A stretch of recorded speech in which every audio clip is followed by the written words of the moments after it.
Glad I remembered that. Okay, all right, so first off, right, what is Kaltura? For those of you who don't know much about it or haven't used it much, it is a campus-wide video platform. It is available to everybody here at Northern. That includes all staff, faculty, and students. So it's not just a tool for you to use, right? Your students can create videos and publish them to your courses, things like that. So you can use videos for assessments if that's what you'd like. You can also create video quizzes, things like that. Other types of, they do have a interactive video feature that is supposed to be kind of a choose your own adventure type of thing, but I have not had much success with that, so I tend to avoid it. But if you are interested in exploring that a little more, talk to me after this workshop and we can talk about that. One of the nice things about Kaltura is that it integrates with Blackboard, so it's fairly easy to embed videos that you have in your Kaltura media gallery into your Blackboard courses or to share them with others. And we'll talk more about that as we go along. There's also a public portal called MediaSpace, but today we will really be focused on using Kaltura in your courses. So again, if you're interested about or want to know a little more about that, please talk to me after the workshop and we can go into that a little deeper. Okay, so, but we'll show some of these things, but it is a nice service. What I think is the main benefit is that by using Kaltura, and you probably know this, by hosting your videos on our Kaltura or in Kaltura instead of in Blackboard, it saves you space, right? So Blackboard, there's a definite storage limit.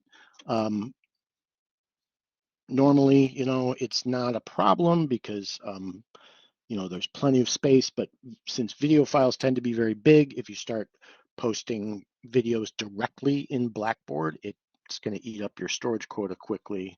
The other big benefit is that sharing them into, once they're in Kaltura, it's easy to share them into other classes. So you can put them in more than one location. So, all right, we're going to move on to the demonstration part of the workshop. Give me just a second. I need to share my screen. But in the meantime, if there are any questions so far, please let me know.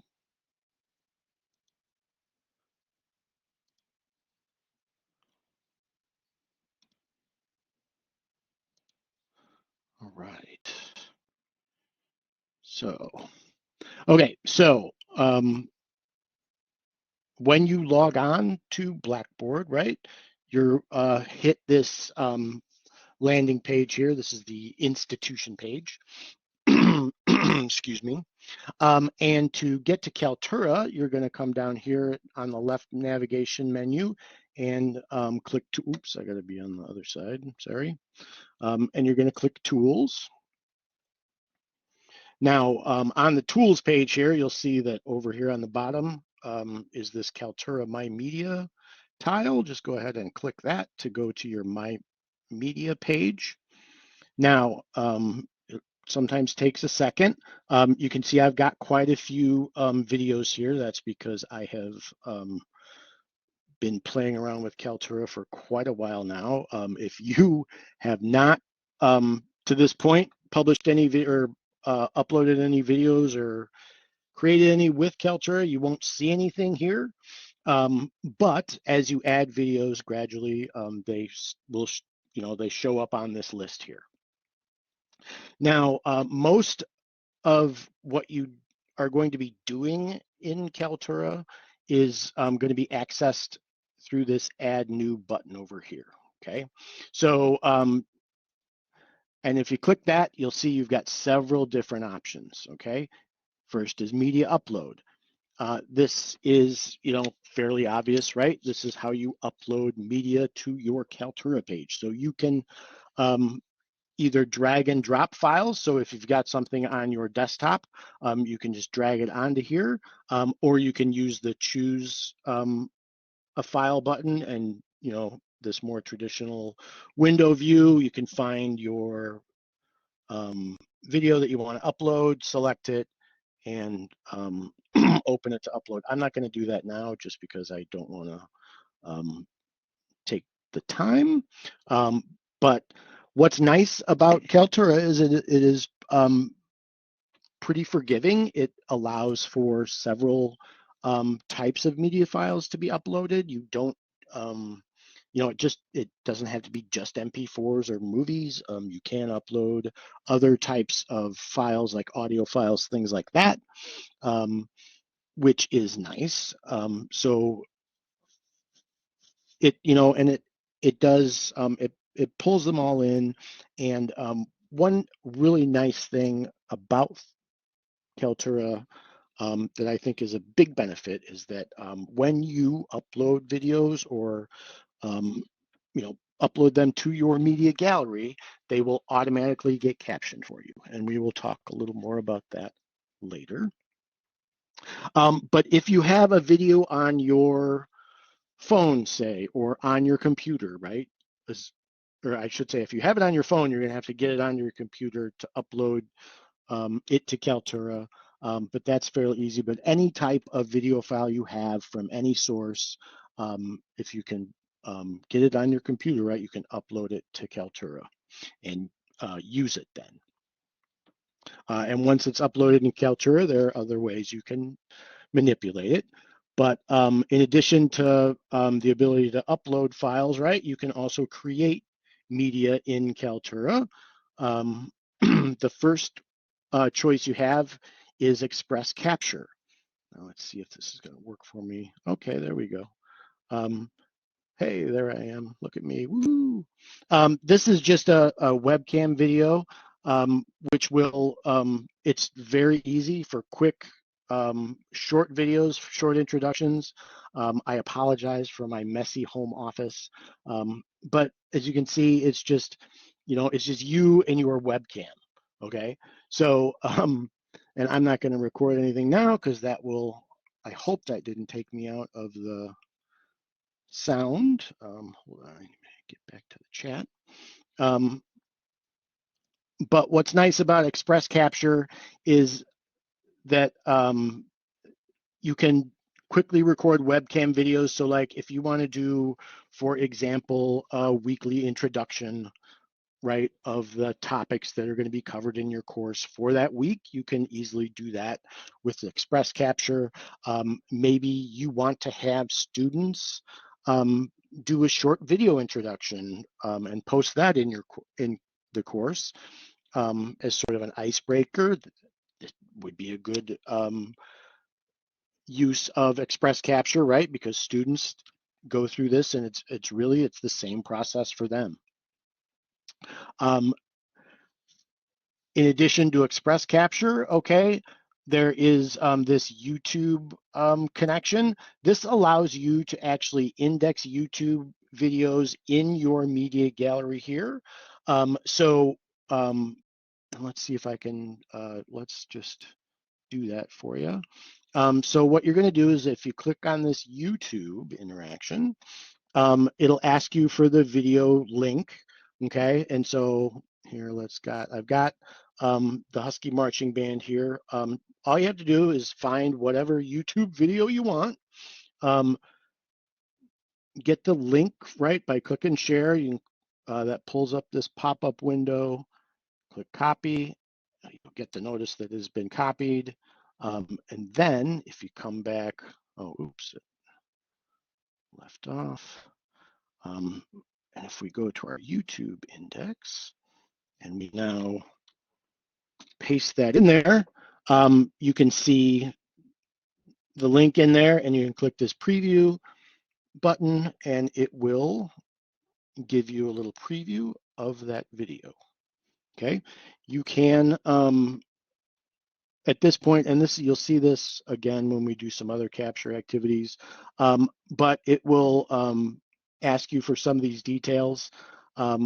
This one, because it's a YouTube video, has some of these already filled out for you. But if you're creating your own videos, you'll have to create some of these yourselves. This tags thing down here is very important in Kaltura because that is how you search your videos.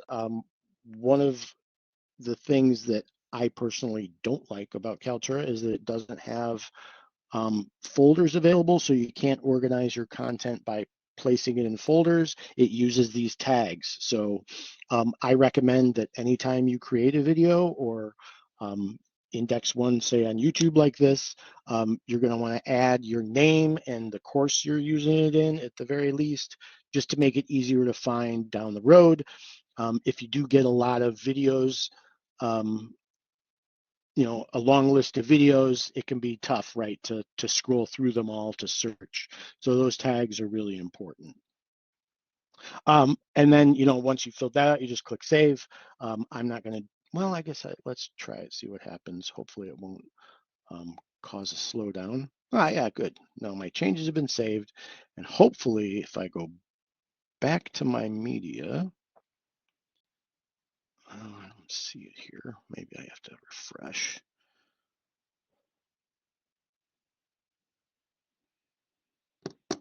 All right, it's probably on my list down here somewhere. I'm not going to find it. Now, the next index, and this is that interactive video I was telling you about that we're not going to talk about. But this Kaltura capture is our YouTube, or not our YouTube. It is basically our screencasting software. So if or screen capturing software. So if you want to record something like demonstrate a software or record a lecture, sort of a live lecture with some PowerPoint slides or things like that, this is where you're going to go to. And this is a little bit different. When you do open Kaltura Capture and see if it's going to work for us, you will get, I don't know if it is, yeah, because I think I'm in this, yep, doesn't look like it. I think it might be my collaborate interfering. Anyway, what will happen is, and I can actually here, we can, oh, wait, it is going to work. It's just taking a little while. It's thinking. All right, you'll get, when it opens, you'll see that it'll give you some options in terms of screen, camera, and audio in terms of what you're capturing. You can capture full screen, which if I selected this now, or you can select an area, which allows you to select different areas of the screen that you want to use. I generally pick one of these wider, or not this one, because that's the old aspect ratio, but you want, I usually pick full screen just because that looks better when you upload it to Blackboard, because most everybody now, right, has these computer screens. The old-fashioned 4:3 aspect ratio is no longer used. So that's generally what I do, is I'll pick the full screen. You can, if you have more than one screen, you'll see that there's more than one option here. So you can, like I've got a dual monitor system, so I could pick either one of my monitors. You can also turn your camera on and off and select your audio source as well. But once you do that, all you're going to do is press this button to start recording. You'll get a quick countdown, and then you'll see a red box around the screen you're recording as you're recording. You can pause. So if you, say, are doing a live capture of a lecture, what you can do is, and you say you mess up, right? You mess up your audio. What you can do is you can pause, you can start again. I would give yourself just a few seconds to make sure that you have a little cushion. And then just start your audio for that particular slide again and move on. When you're all finished, Kaltura does allow editing. It's somewhat limited in that you can only take things out. You can't really stitch things together yet. Um, but what that means is that if you are doing, say, a live capture, you can go back later after you've finished your recording and the recording is processed, and you can take out those areas that you messed up. And what it does is, even though it's another thing that I'm not particularly enamored with in terms of how it looks, because you'll see a gap like in your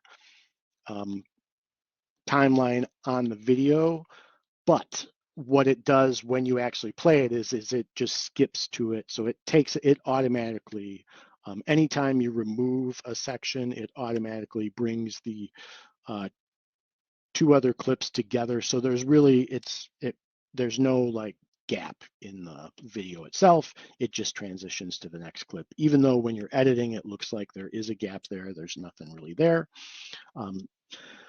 So that is helpful. Like I said, it's very limited editing capabilities.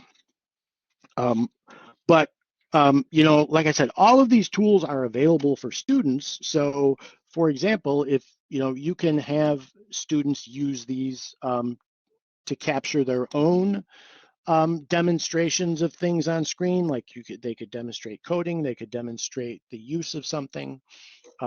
You could use the express capture to demonstrate a skill. Like I can think, or I can envision a scenario where you would, like in a language course, right? You could have somebody who's on screen, especially like say sign language, on screen signing, but just even in a foreign language course, on screen speaking in a foreign language is going to be helpful for you as an instructor, right? Because you get some of those nonverbal cues and you can kind of see, communication is more than just the words, right?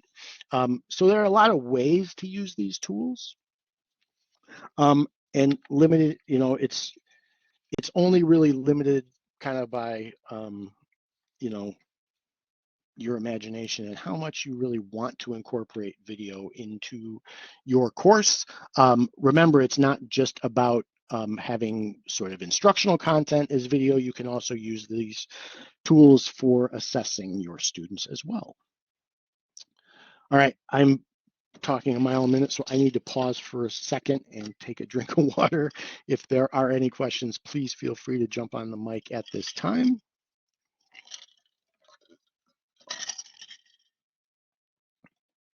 And I'm going to move back to our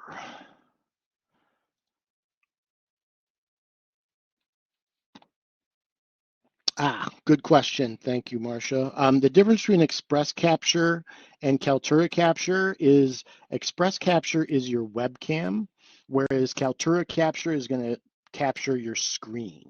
So if you want to use your camera to show yourself and record a message, or perhaps even, show yourself doing something, that's the way to go. Like if you would want to say, let's say at the beginning of the semester, you want to record a short video of your Blackboard course, right, that shows students where to go to find the syllabus and, various items in your course, that you would want to use Kaltura Capture for, because you could actually open your Blackboard course, right, start the Kaltura Capture, and actually capture yourself navigating through your course, and showing students where things are located, right, and clicking on things like that. Does that make sense? And is that helpful? Awesome. All right. Before I forget, the last thing on our list here is the video quiz. This video quiz allows you to take an existing video, right? So you're going to have to upload a video first. And then you can take a video you have and turn it into a video quiz. Fairly easy. What will happen is you will select this video quiz, and now you can see I'm basically on this same list that I had before, except now, and there's even an upload thing here. So if you have new media you want to create for a quiz that hasn't been uploaded, looks like you can upload it here on the quiz thing too, or on the quiz page. But let me find something short. Here, I think this will work. And what I'm going to do is I'll take this video and I'm going to select this one to use for my quiz. And what it does is now it opens this editing window. Everybody see that okay? All right, good.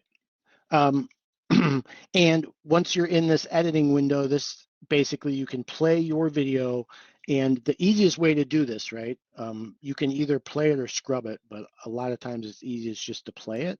And then like when you hit a spot where you want to put in a question, and I'm just gonna, for the sake of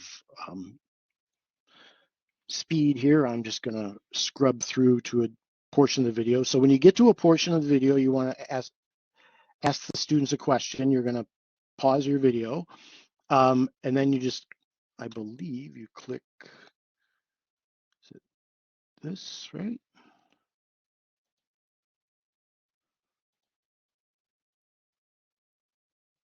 And why am I not? Oh, and then we add a question, duh.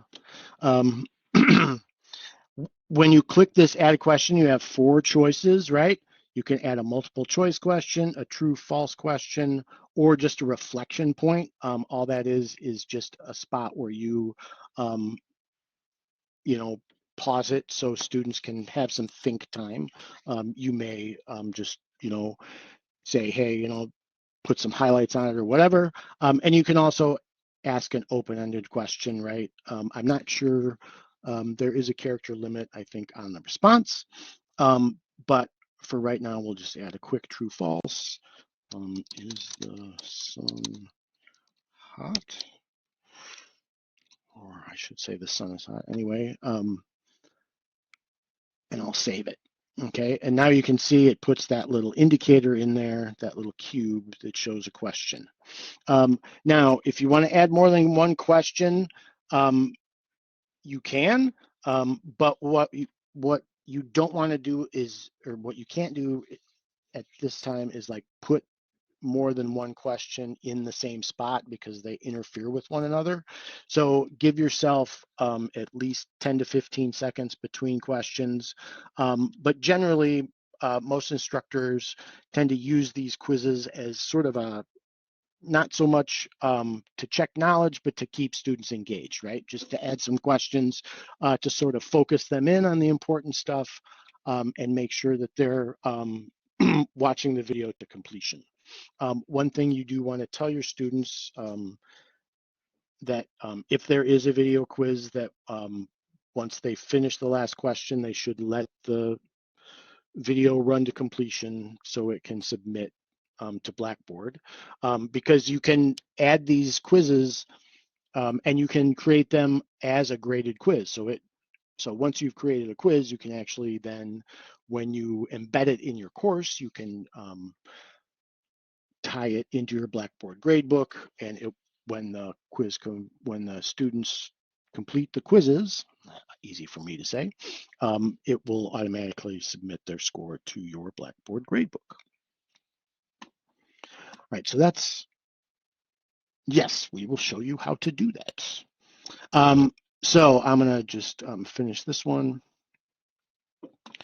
So yeah, that's sort of the creation side of it. Now we're going to go into the embed side. So we will show you how to embed videos and quizzes. If there are any other questions on creating the quizzes, let me know now. Otherwise, I'm going to move on to the embed portion of our program.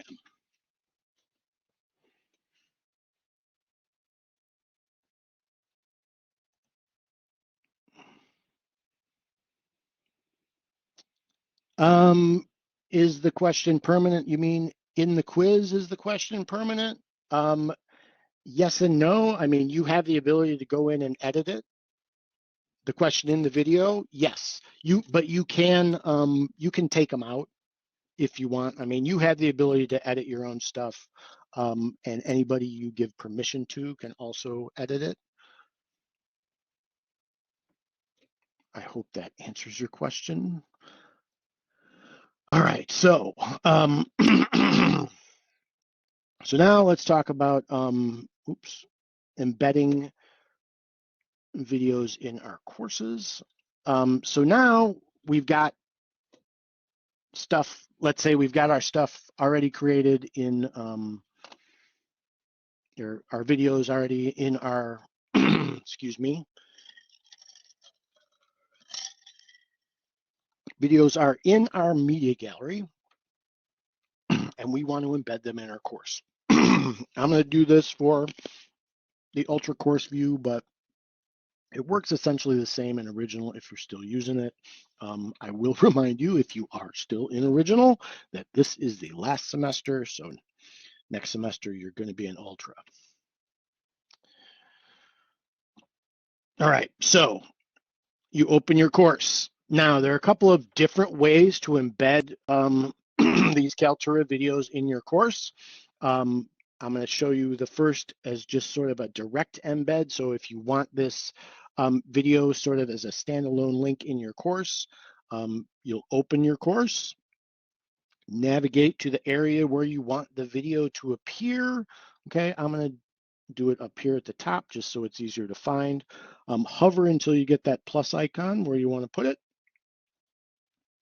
Click the icon to bring up the excuse me, pop-up menu. And now you scroll down to the content market to open that particular page. And if you scroll down on our content market page, you will see Kaltura video. Now there are a few Kaltura links here. There's Kaltura Media Gallery. What this does is it links to a media gallery. What a media gallery, or what all a media gallery is a collection of videos.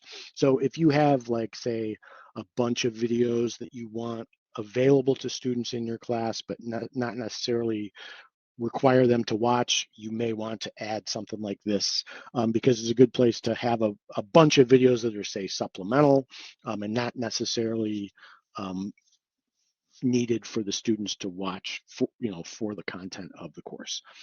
If you want to add a video to your course, you're going to click Kaltura video, and if you want to add a quiz you've created, you click Kaltura video quiz. We're going to start just by embedding a video.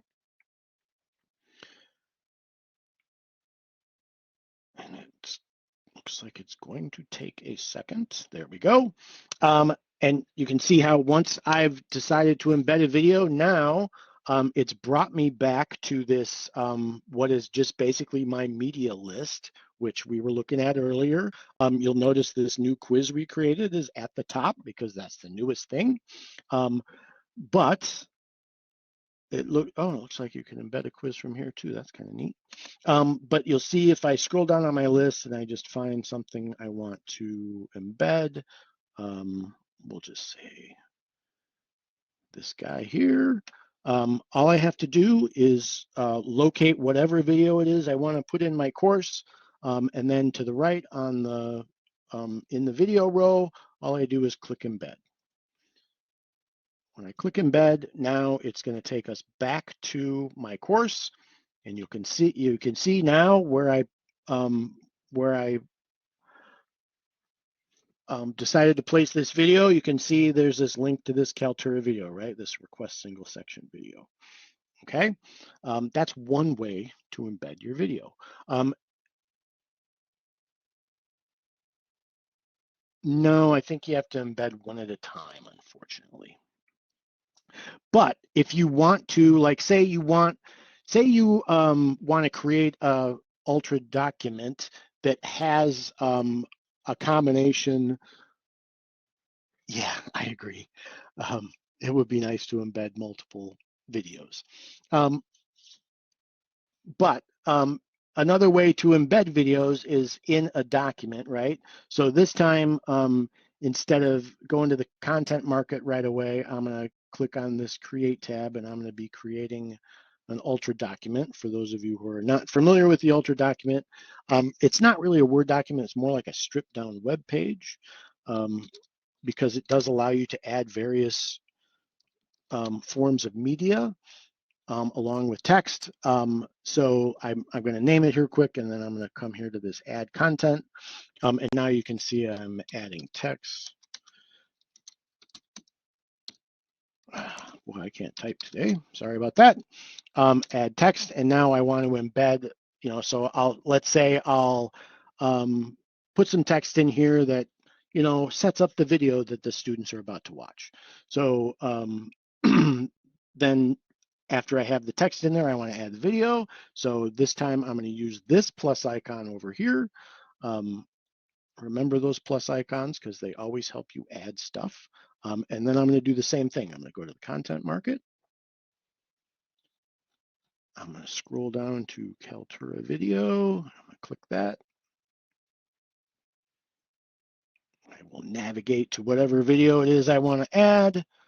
Let's just do this one and click embed. And this time, and it's going to ask me for a display name. I'm going to insert that. And now you can see what that is now is it's embedded in this actual document so that students will read the text, play the video, and then say you can ask some more questions under here. Okay, and then after asking a few questions, you want to embed another video, no problem. Come here, same thing, content market. I'm not going to bore you with all the steps, but you can see that's another way to get videos into your course.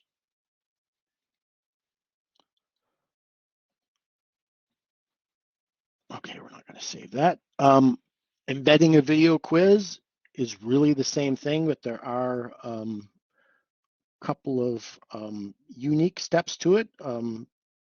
So if this time, if I want to embed a video quiz, instead of clicking Kaltura video, I click the Kaltura video quiz. This time I will come to a list of my quizzes, which is right here. And again, all I do is click embed.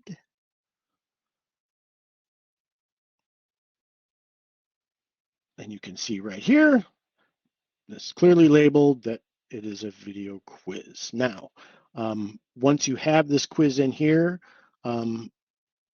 if you want to edit the points, you'll have to edit it, open this test panel, and say you want it to be worth 10 points instead of 1. It defaults to 1 for some reason. You can also add a category called an exam. And once you're done with that, just click save. You could have added a due date as well. You're ready to go. And so now, when we go to the gradebook, we should see, and it'll be at the bottom here.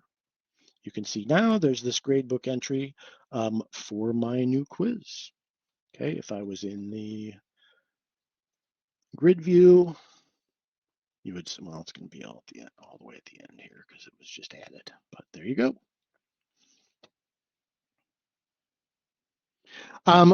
What will happen is it grades based on the I'm not sure what you mean by completion based. I think it does grade each question individually. But it will sort of grade as a percentage and then award the points based on that percentage. So if you have one question and they get it right, they will get 100%. If you have 2 questions and they get one of them right, they will get 50% of the points. Thank you for that question. Other questions about quizzes before I move along? We have about 15 minutes left.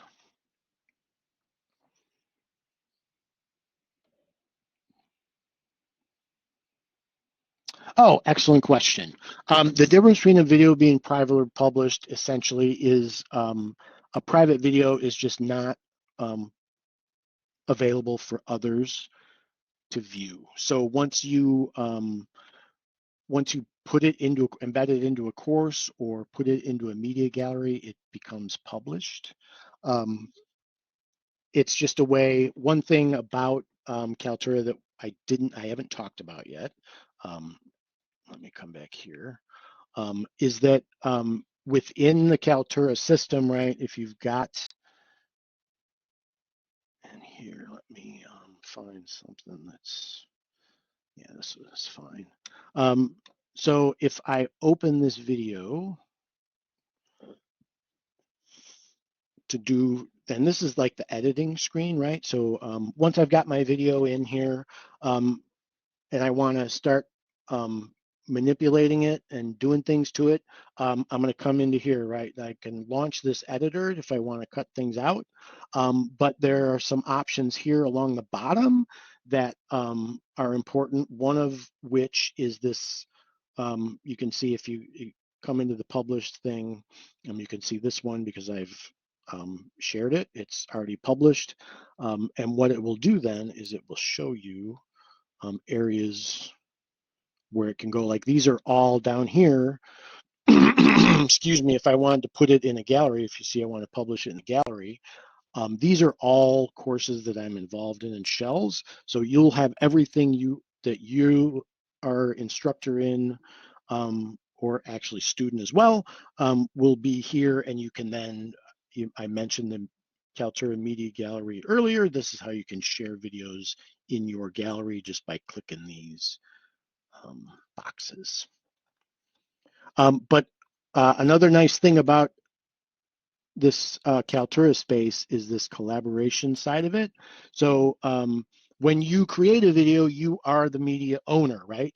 But you can add collaborators to your videos if you want, or even give them, change the ownership, right? Like I can give over, if I want to, I can give over ownership to another person. So like if I have, let's say somebody asks me to help them by filming a video of them, I don't know, identifying some plants, or I don't know what. But if I have that media is in my media gallery, I can then give ownership over to them simply by searching their name in here. It's always best to search by ID number and not by name, because the name search is a little iffy, especially if you have a common name like Jones or Smith. Um, but you can also add collaborators. So in addition to being able to give your videos to other people, you can also add people to look at them before they're published, right? So if you add someone as a co-viewer, what's going to happen is this video will show up in their media gallery now, and they can watch it, right? They won't be able to do anything else with it, but they will be able to watch it. If you want to give them publishing rights, you can give them that, or if you want to let them edit the video, you can also do that.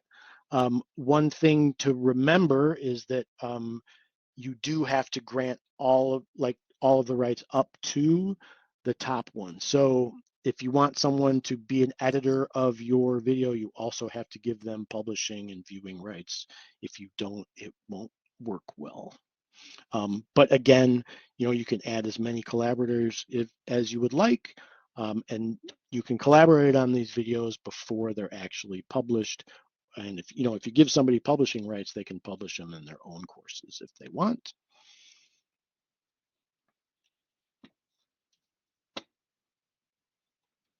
And then as long as we're here, I mentioned that videos automatically get captioned.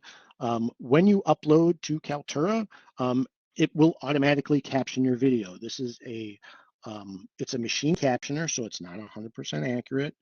It is affected by, like people, if you have, say, an accent, or if you talk quickly or run your words together, it's not quite as accurate.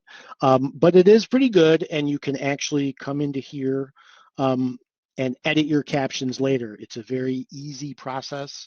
It's very much like editing a Word document, but once you do have to wait a little for the captions to get processed. So after you upload your video, it generally doesn't take that long, but it does vary depending on how long your video is and how much traffic there is at the time. But once the captions have processed, you'll be able to come in here and you can see this one has its captions. And if you click on Edit Captions, you'll come to this captions editor, and you can see this is a very short video, but you can see that the captions are listed on the left here. As you play the video, it will just go through the captions, and you just basically click in and make any changes you want, like you would in a Word document.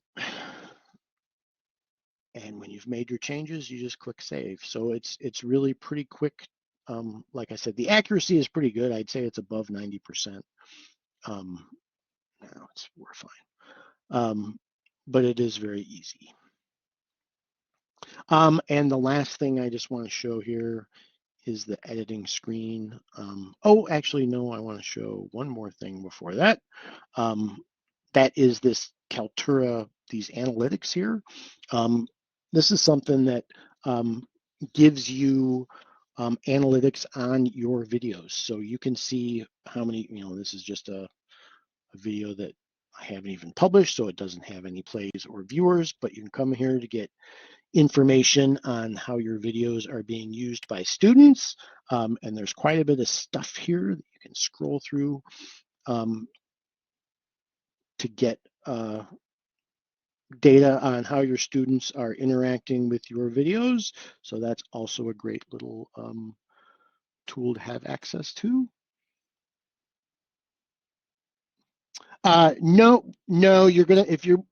that's a good question, Marcia. Thank you. Once you put the video in your course, it's going to be published. So, I mean, if you're just creating, like I said, if you're creating a video for your students like that,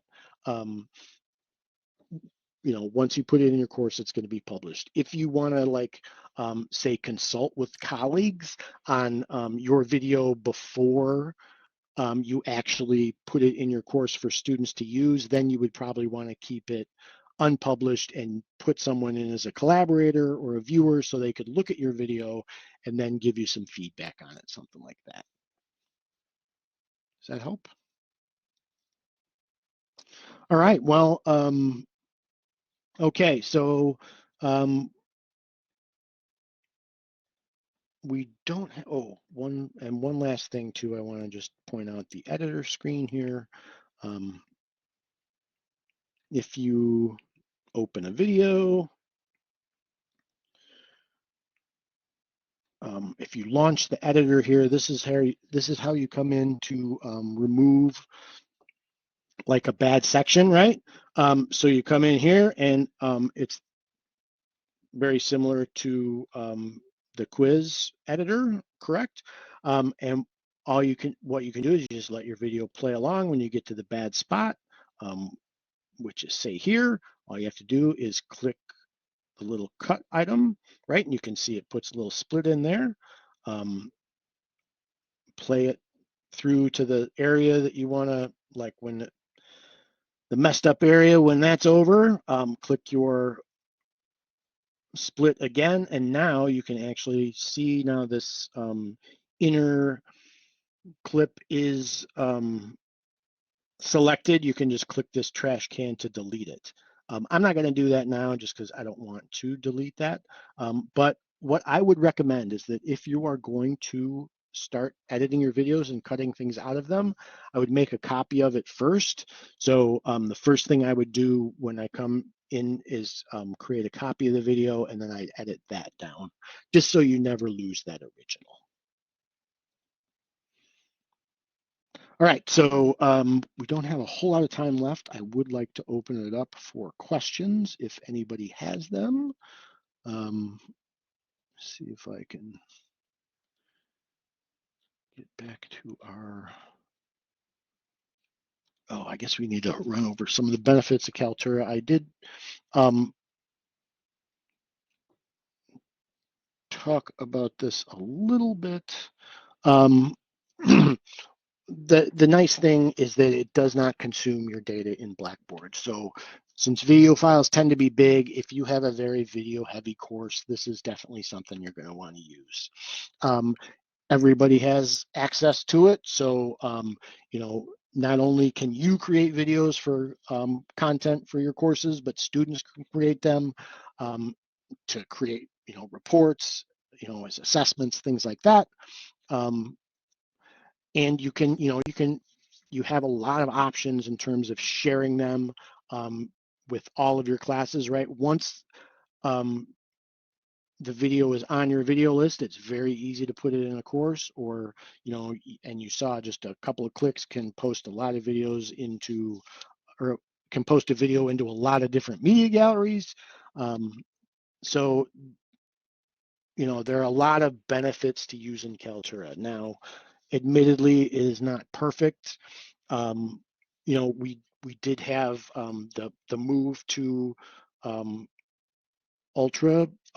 We had to switch from um, a building block to an LTI, and I know there were some um, issues with some of the copying of the embeds. But once you have everything in Ultra, you know, now that we're moving forward, um, you know, copying your links forward shouldn't be an issue in the future. And I know we did have some issues with our retention guidelines, but I believe we've got those ironed out too. Basically, as long as people are watching your videos, they won't be deleted. But you know, again, you know, there are limits to the storage we have, and since Kaltura does charge us based on how much space we're using, we did put in some retention guidelines. They're very generous, but you know, the longer videos do tend to will get deleted quicker. But again, you know, this is all based on videos with no views, right? We don't delete videos that are being used, just videos that aren't.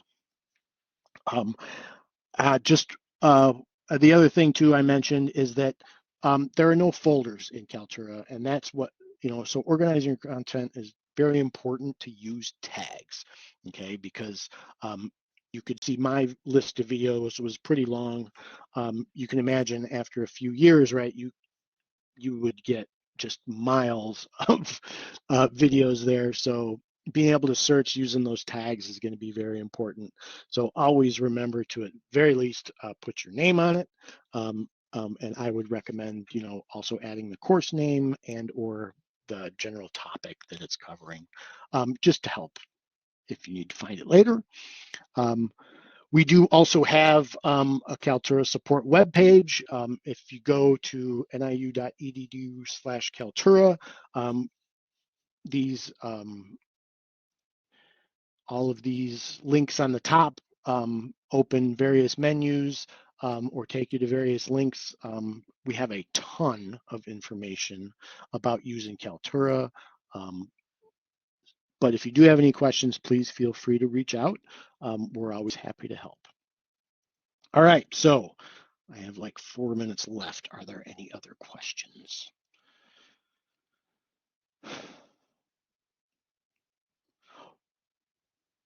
Okay, well, I will, if anybody thinks of anything, I will hang out here. I'm happy to wait, you know, if you want, if you have specific questions. I'm happy to stay a little afterwards, but I do want to be respectful of people's time. And I know we're just about at 11 o'clock, which is when we were scheduled to end. So if you do have to leave, I certainly understand. I just want to say thank you very much for joining. I will be sending out a follow-up email with a link to this recording and some other information. But if you do have any questions about this workshop or anything really related to Kaltura, please feel free to reach out to me directly. If you can't get a hold of me, contact Seidel because we will get right to you as quick as we can. If you would like, awesome. If I'm glad, yeah. And you know what, Marcia, that the analytics too, they're continuing to improve. So there's more data that should be available to you in the future. Um, if you need to contact us at Seidel, please either come through our website. We do have a bookings page where you can schedule a one-on-one consultation with somebody from our staff. These are hour-long consultations, so you can really dig into the specifics of your issue, whatever that is. And we also have additional workshops available at this link, so please visit it for upcoming workshops and workshop recordings, things like that. So anyway, thank you very much for being here today. As I said, I will continue to hang out if anybody has additional questions, but if not, feel free to go forth and video. Thank you. Oh, you're very welcome. Thank you for being here.